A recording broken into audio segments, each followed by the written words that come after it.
Evening, everyone, and very warm welcome to our second SLEvA MNE webinar 2026. Your presence reflects something important. Evaluation today is not just about measurement. It's about inclusion, it is about voice, and it is also about the shared ownership. Today's session on participatory approaches in evaluation is especially meaningful because it reflects the growing partnership between the Sri Lanka Evaluation Association and the community of evaluators Nepal. We strongly believe in learning from one another. We believe in building strong regional networks and supporting each other's professional growth. We are truly pleased to host Mr. Prabin Chithrakar from CoE-Nepal this evening. Thank you once again for being here. Let's move on. So for those who may not know me, I'm Nimesha Gunasinghe, Joint Secretary of Sri Lanka Evaluation Association and Board Member for Asia Pacific Evaluation Association, representing Sri Lanka. It's my pleasure to moderate today's session. Before we proceed, just a few quick housekeeping points. We encourage active listening and respectful engagement. Please keep your microphones muted unless speaking. You may keep your cameras on if comfortable. It always makes virtual space more engaging. Please use the chat and the Q&A function thoughtfully. We will address the questions during the Q&A segment. Let's make this an interactive learning space. With that note, to formally open our session, I now invite Mr. Randika De Mel, Executive Council Member of SLEvA, to deliver the opening remarks.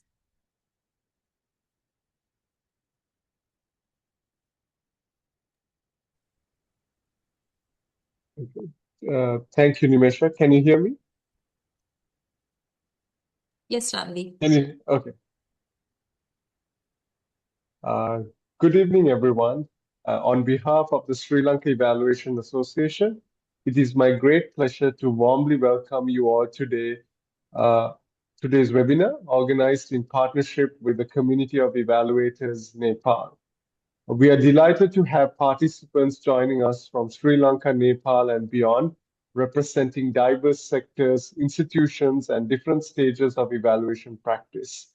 Your presence today reflects a shared commitment to strengthening evaluation as a tool for learning, accountability, and meaningful change. Today's webinar is titled Participatory Approaches in Evaluation, a topic that is both timely and essential for evaluators working in complex development, social, and policy contexts. By meaningfully engaging communities, program participants, and stakeholders throughout the evaluation process, we move beyond evaluating for people to evaluating with people. This leads to findings that are more credible, culturally grounded, and useful for decision-making. For evaluators, participatory approaches help ensure that diverse voices, especially those that are often marginalized, are heard and respected. They strengthen local ownership of findings, enhance learning, and increase the likelihood that evaluation results are actually used. In contexts such as ours, where programs directly affect livelihoods, communities, and social systems, participatory evaluation is not optional. It is fundamental to doing good evaluations well. We are honored today to have with us our speaker, Prabin Chithrakar, Executive Board Member of Community of Evaluators Nepal. Mr. Chithrakar brings extensive experience and practical insights into participatory evaluation, and we greatly appreciate him taking the time to share his knowledge with us. I would also like to extend our sincere thanks to today's moderator, Ms. Nimesha Gunasinghe, Joint Secretary of the Sri Lanka Evaluation Association, who will be guiding today's discussion and facilitating engagement with participants. Before we begin, I encourage all of you to actively participate, ask questions, share reflections, and engage in the conversation. Learning in evaluation, much like participatory practice itself, is strongest when it's collective. Once again, thank you for joining us today. We look forward to a rich and engaging discussion. Over to you, Nimesha. Thank you very much, Randika, for those thoughtful reflections and for setting the context for today's discussion. Let's move on. It's now my honor to introduce our speaker, Mr. Prabin Chithrakar, immediate past chairperson and the executive board member, Community of Evaluators, Nepal. He brings extensive experience in evaluation leadership, capacity development, and advancing inclusive and culturally grounded approaches. His work consistently bridges methodological rigor with participatory and context-sensitive practices, which make him exceptionally well-placed to guide today's discussion. Mr. Prabin, we are delighted to have you with us today. The floor is yours, sir. Thank you so much, Nimesha, for the introduction. Hello, everyone. Very good evening from Kathmandu, Nepal. Thank you so much for being here today in this webinar on participatory approaches in evaluation. First of all, I would like to thank Sri Lanka Evaluation Association SLEvA and especially to Mr. Randika De Mel for this great opportunity. It is my great honor to be here with you and share some of my experiences with you. Let me share my presentation.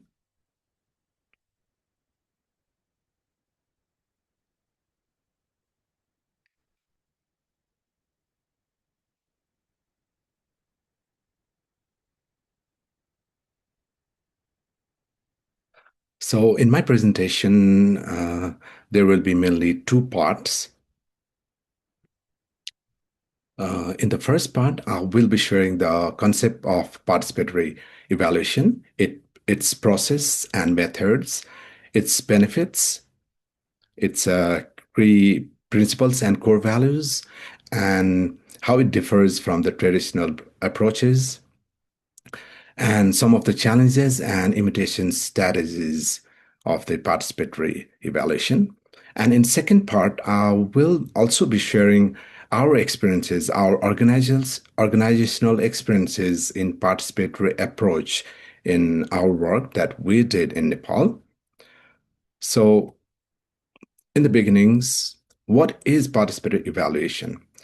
I believe, and I'm sure that most of us who have joined here today has already been involved or practiced participatory evaluation in their evaluation career. So to begin, participatory evaluation is an approach where the stakeholders are not just the respondents, but active contributors throughout the evaluation process. So the stakeholders are involved in all the process of the evaluation. They control over the design, data collection, analysis, dissemination, and used are shared. The values of the local knowledges and lived experience are acknowledged, and it also promotes learnings and ownerships. I have quoted here definitions by Christina Setti from Better Evaluation, which defines participatory evaluation is an approach that involves the stakeholders of a program or policy in the evaluation process. The key word here involves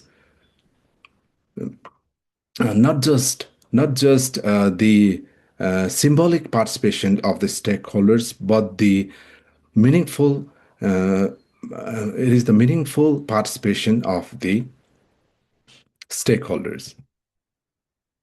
So while we look into the process of the participatory approach in evaluation, it begins with the stakeholders' engagement, identifying who should be involved and ensuring inclusion. It will jointly planning and define purpose of the evaluation. It will also co-develop the evaluation question jointly, and the participatory tools are selected jointly, and the data collections are also done jointly with the stakeholders. The analysis and the interpretation process are also done jointly by all the stakeholders who are involved in the evaluation. And the sharing of the validation and disseminations are also done jointly. So this means the whole cycle of the evaluations is done in the participation of all the stakeholders. So why we do choose the participatory evaluations? Firstly, it improves the relevance because the communities understands their context better than the external evaluators. Secondly, it enhances the ownership and accountability. When the stakeholders co-creates findings, they are more likely to act on themselves. And it also strengthens the local capacity as well as give the opportunity to learnings for the evaluators as well. And it also promotes the utilizations and findings of evaluations. And finally, it empowers marginalized voices that ensures those who oftenly been excluded, usually from the decision making. So the benefits of the participatory evaluations, while we look into the benefits of the participatory evaluation, we can see that it increases the quality, insights of the evaluation. It also increases the trust between the beneficiaries, participatories, stakeholders, and the evaluators. And it strengthens the accountability on decision, and it can make more transparent. So that will bring the greater sustainability that can be act as more responsible and for the continuous improvement. And it also improves the program design because the solutions are grounded in reality. It comes from the grounded reality. So I would like to share some of the principles and core values of the participatory approach in evaluations. Participatory evaluation is mainly guided by strong ethical and regional values. It has an inclusion that ensures diverse voices and well representations. So it also brings transparency, which builds trust between different stakeholders, and it shared decision making and ownership that helps power distribution among the different stakeholders. It creates the mutual learnings and empowerment, which I have already mentioned, that learning and empowerment to the stakeholders as well as the evaluator as well. Ethical engagement ensures the respect and dignity of the stakeholders as well as the marginalized group also. And the collaboration and sustainability ensures the long-term impact of a different program or projects. So the principle here is to protect and process from the well participations and the grounded resulted from the evaluation results. So there are many tools and methods that are used in participatory evaluation. Some of the methods I have mentioned here. One of them is focus group discussion, which we all know about and which we all practiced. And another one is the participatory survey. Likewise, there is a participatory rural appraisal tools such as mapping and seasonal calendars encourages visuals engagement. Sorry. There can be other methods like community ranking and scoring, exercises allowing to collect different prioritizations, and different workshop and sessions can be one of the good methods of the participatory approach as well. Another one is storytelling, which give us the rich narratives from the communities and the stakeholders, which shows the different changes from the community.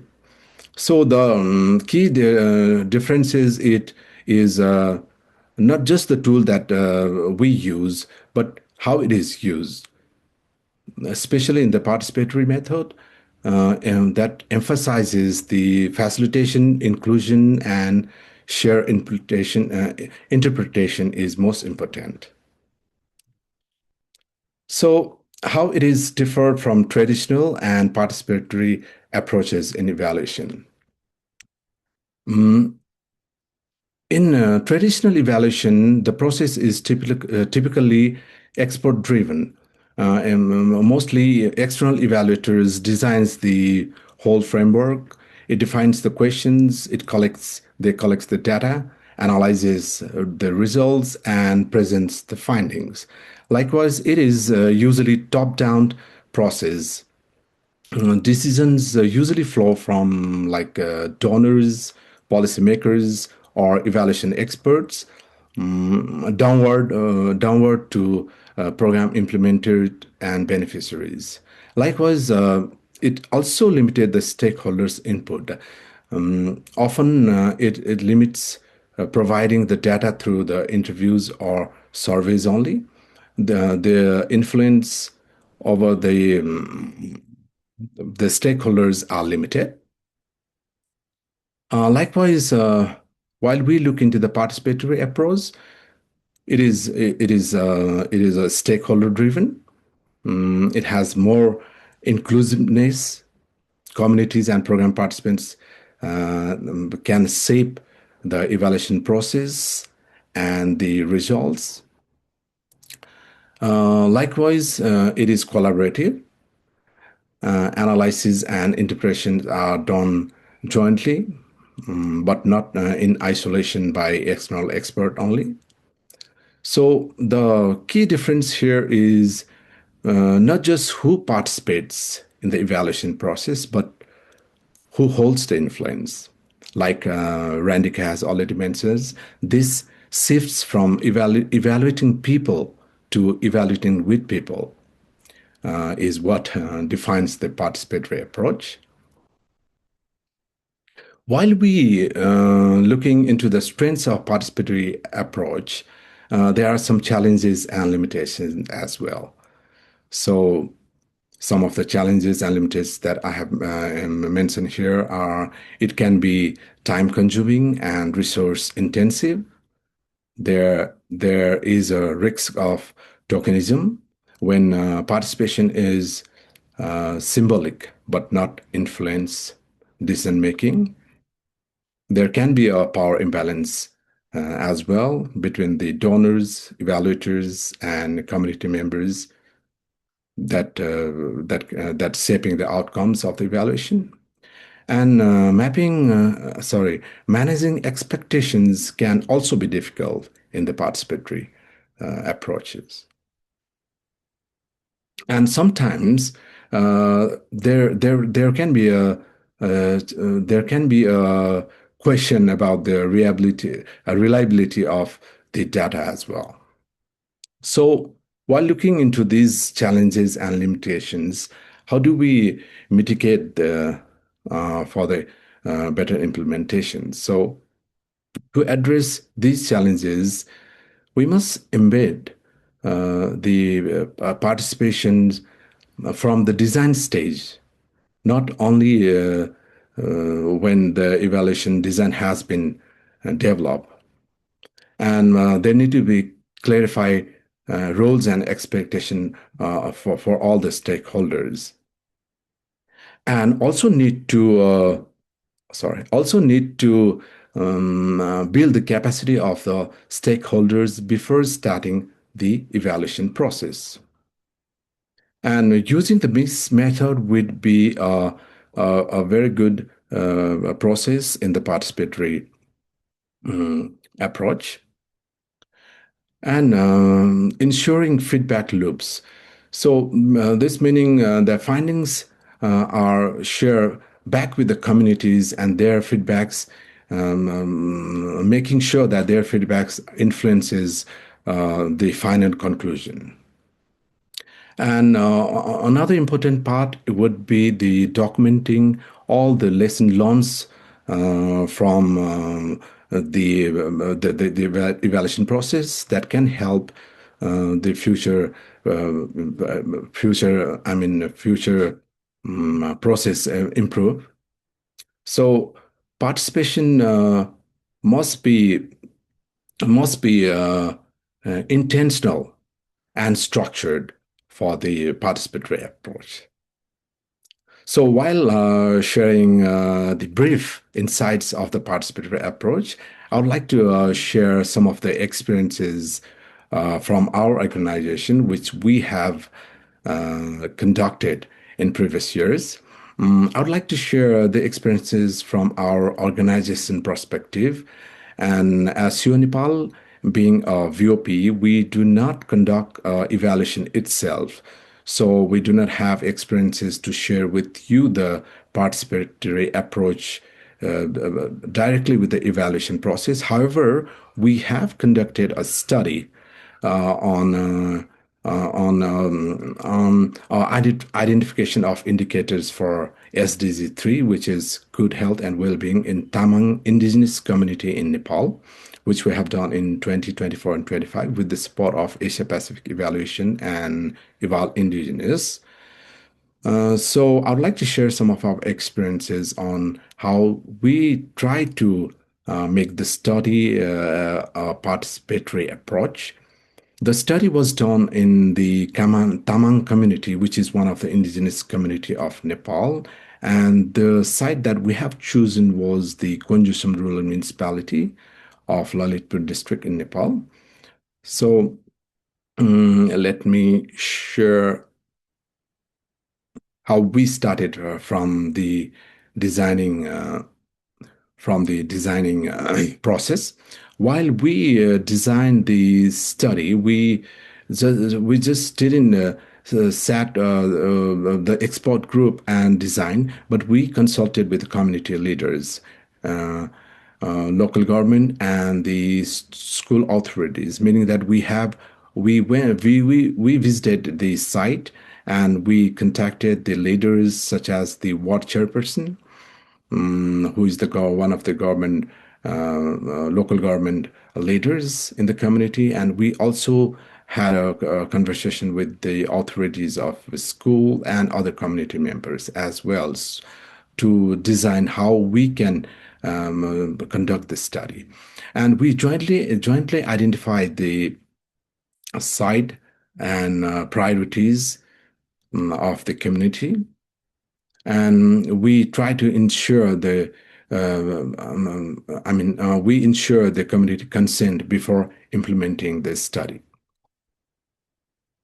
And during the data collection, we just didn't develop a questionnaire and went to this, responded and asking those questions, but we conducted different approaches or different methods that can be more appropriate in the participatory approach. We conducted focus group discussions, key informant interviews, giving a space for the respondent to be a part of the study. And we didn't just conducted the extractive interviews. We had a separate discussion with different small groups, with women, youth, and other key groups. And while during this study, we try to value the lived experience and indigenous definition of well-being. So we first try to what the what well-being means to them, to the community. Beside asking the questions how the things are, but we try to understand what do they understand about their well-being. And we ourselves as an evaluator or the study team consider ourselves as a listener and learners, instead of being as expert. And while analyzing the data, we treated the indigenous knowledge and as a valid evidence. So the knowledge that they have shared with us, we treated them as a valid evidence. And and we analyzed the traditional health practices alongside the SDG3 indicators that is nationally adapted. There are some traditional healers who the community believes more than the modern health practices. So we try to analyze how they are how they have been valuing or the valued those traditional practices. And we try to reflect on both their strengths and challenges by the community on their well-being and good health. And while validating data and knowledge sharing, we share the preliminary findings in the national workshop. And we also included the community representatives in that workshop. We just didn't went the expert group, but we brought those community representatives and other stakeholders in that workshop and share the findings, preliminary findings, and we try to incorporate those feedbacks received from that workshop to the study, and for that we followed up with the community again. We went back to the community and follow up the feedbacks that we received in the workshop. So after that, we tried to link the findings from the community about the SDG3 framework. So how did we try to do was this has not been very effective and has not been widely done, but we've been trying to incorporate community defined indicators with national SDG3 framework. So what we did was we tried to compare what we have learned from the community, what were the priorities from the community on SDGs 3, and how the nationally adapted indicators differs. So we try to look between how those are related, and we also try to bring those perspectives from the indigenous community to the larger framework. So for that, we have been sharing those results from the community to the broader evaluation dialogues. For example, we have been sharing to these different national workshops, to different webinars, and different not only the national but international platforms as well. So we've been trying to link the local experiences to the policy as well. So I think this is it for the presentations. Thank you very much, and I look forward for the discussions. And this is not only one-way communication, and I expect to learn from your from you as well. So this is always a learning process. Thank you.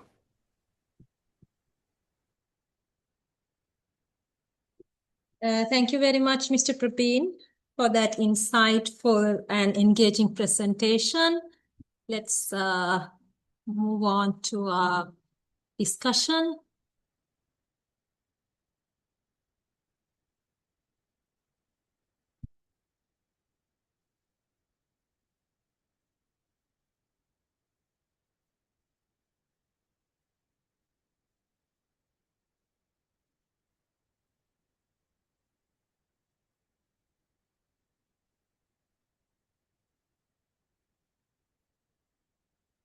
I think I'm not sharing my screen for the moment. I have a, can you share the screen, Fasindu? Yes. Thank you, Yes. Yes. Fasindu. Okay, thank you, Prabin, again, your insightful presentation. It's actually highlight not only the methodological foundation of participatory evaluations, but also your practical experience in indigenous community evaluation. So it's actually especially around the power, inclusion, and the ownership. So it's very insightful. So we will now move on to our Q&A session. Dear participants, please post your questions in the chat box, or you can raise your hand and unmute and ask your questions or provide your feedback. If we have more questions, I will try to cluster and manage the time. Until our participants get ready with their questions, I have I'm thinking about a question for you, Prabin.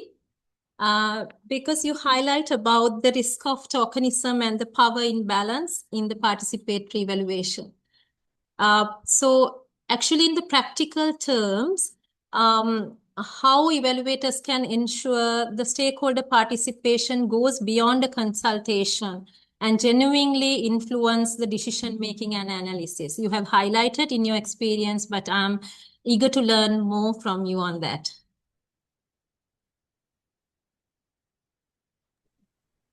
Thank you very much, Nimesha, for a very practical question. Yes, in the participatory approach, there is a risk of tokenism, and tokenism happens when there is interest of different.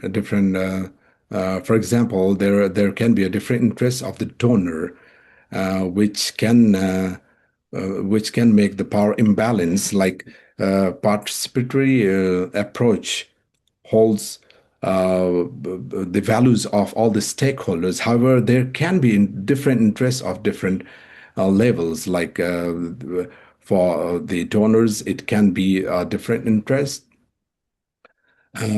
So making sure that how it can be more inclusive. So we starting the participatory evaluation, making the stakeholders involved from the beginning would be more beneficial. And conduct a joint data interpretation sessions from the beginning. Conducting, the interpretation session would be very beneficial. It can be organizing a group reflections workshop. It can be sharing the preliminary findings. So maybe these steps can help to ensure the more participatory approach. Thank you. Thank you, Prabin. We have 2 questions on the chat. Before I take that, is anyone wants to raise your voice, unmute and ask your question or provide your feedback?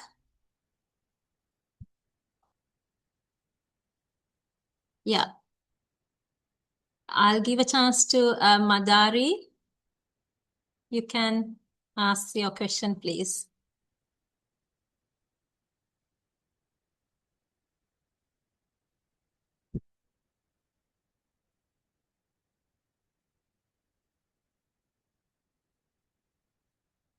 Please unmute. Sorry, I'm technically struggling. Just to follow on what you just described, do you have any wisdom to share on how to make the commissioners of the evaluation listen to those voices?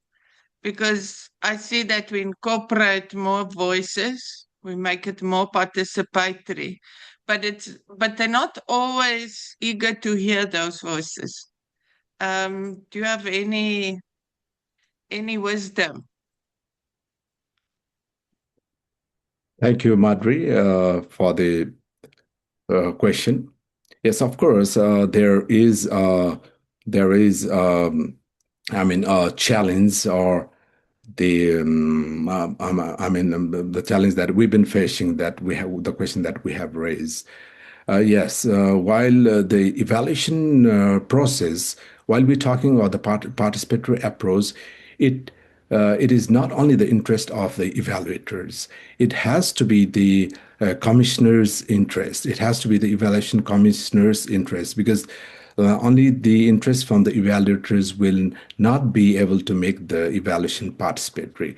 Like you have raised how we can make influence to the commissioners to make the evaluation participatory. I think this is a very hard job. I think personally, or what I think is, but however, one of the way that we can influence can be presenting the locally interested, the grounded interest to the commissioners or the donors.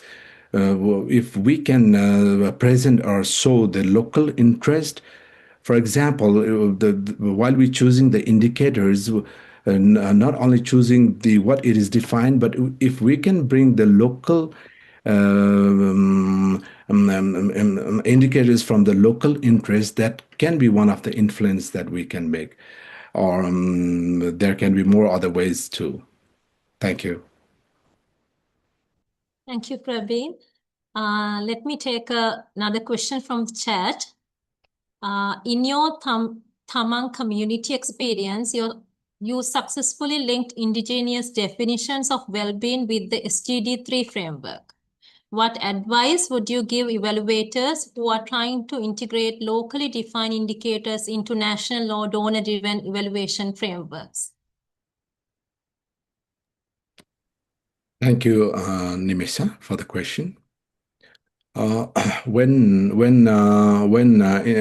integrating locally defined indicators into the national or the donor-driven framework, like the one we try to do on SDG3, I think I would say few things to be considered.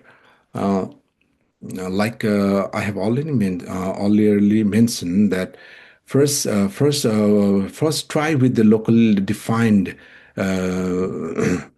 defined interest as an indicator, and we can frame it to the global or national adapted frameworks. And the responses that we get, let us try to just directly translate what we get, the response here, rather than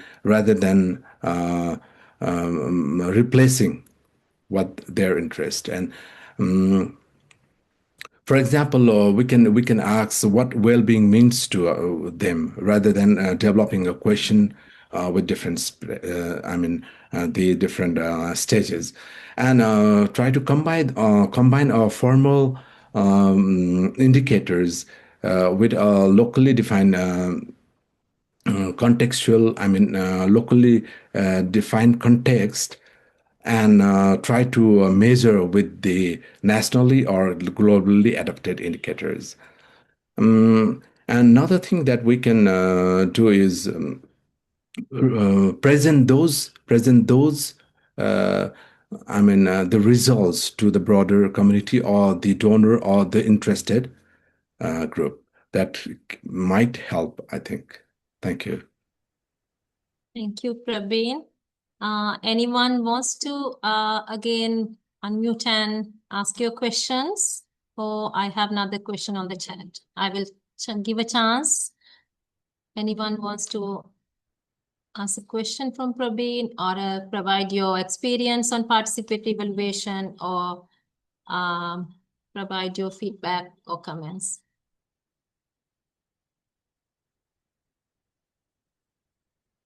Until you all get ready with some other insightful questions, let me move on to the next question on the chat. Prabin, for you, how can you implement participatory evaluation principles when often for larger donor evaluations, the evaluation question framework or even specific questions are predetermined? predefined. How often only are able to use this approach when it comes to data collection?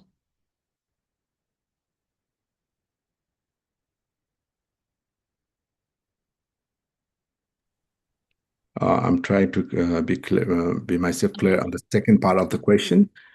So, yeah, so like I have previously responded, there is a constraint when we are trying to, when we are trying to use the participatory approach and with the larger evaluation projects. And if the donor has already been defined the questions frameworks, there can be some challenges to make a participatory evaluation. So participatory evaluation is to be designed from the beginning, while from before developing the questionnaires or before setting the evaluation process. So while there has already been questions designs and frameworks has been designed, there would be some challenges in participatory approach. However, there can be a possibility in data collection that making that evaluation participatory. But however, there has to be interest by the commissioners that those evaluation can be participatory. If there is a less interest, it is a quite difficult approach. Thank you. Thank you, Prabin. So anyone? Yeah, Alexandra, clear about your answer. So anyone has any further questions or clarifications before we move on to end of our session? Good evening, Prabin. Hello, good evening, Emil. Yeah, Prabin, I would like to know, how can we use the technology in the participatory evaluations? To what extent the technology has been used in participatory evaluation these days? I would like to, hear your experiences and, seek your advice on how can other evaluators use technology based devices, maybe methods or approaches with participatory methodologies in modern day evaluations. Thank you, Prabir. Thank you, Emil, for your question. While we talk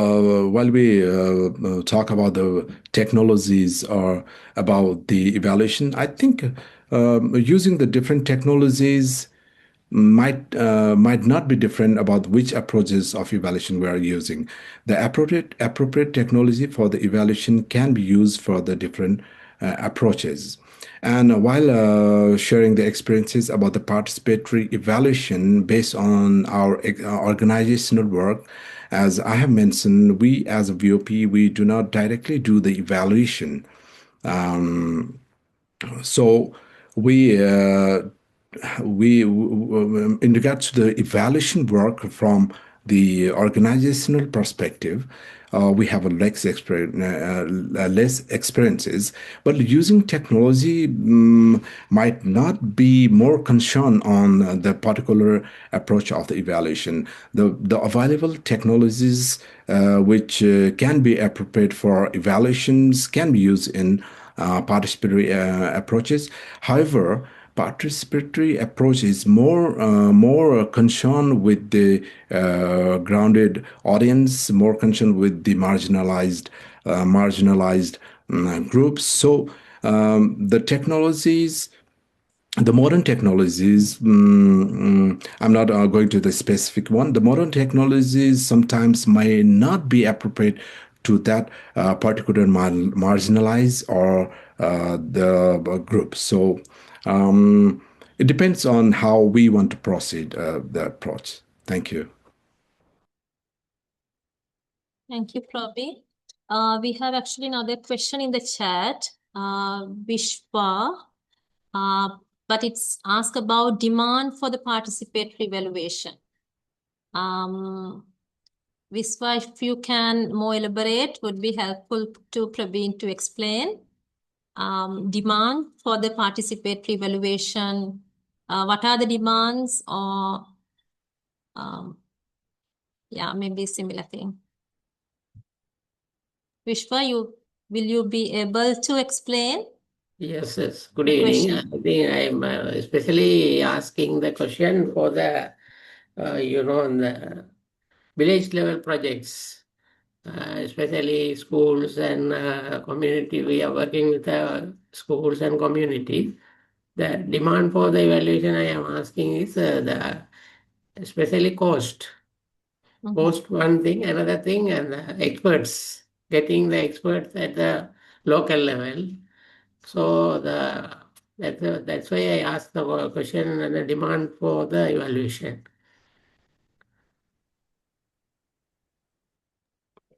So, what I understand from your question is how is the demand of the participatory evaluation?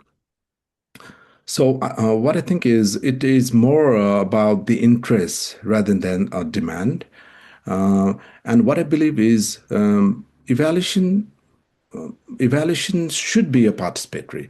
No matter how big or the small the project is, evaluation has to be participatory for more result oriented and for more lived experienced results from the evaluation. I think it has to be participatory. And regarding the cost, yes, the participatory approach would be more costly. It would be more time consuming. So it depends on the interest. It depends on I think it also depends on the budget of the evaluation. So it is a more demand than the interest, I would say. Thank you. Thank you, Prabin.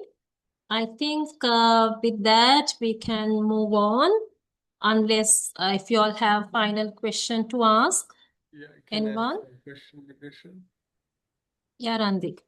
Yeah, Prabin, so you also have experience working with indigenous communities in Nepal for the different projects. From the different participatory techniques that you have used, what's been effective working? What kind of technique or participatory the different approaches you mentioned?